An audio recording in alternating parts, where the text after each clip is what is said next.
You ask Tiger to solve. This deals with linear equations with one unknown. The final result is x equals 5. Let's solve it step by step. Simplify the expression. Combine like terms.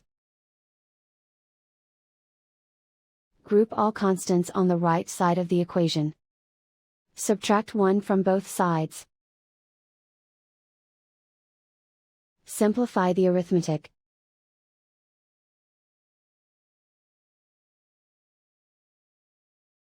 Convert the x into a positive number. Multiply both sides by -1.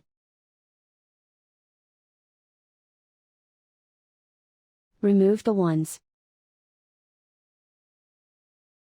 Simplify the arithmetic.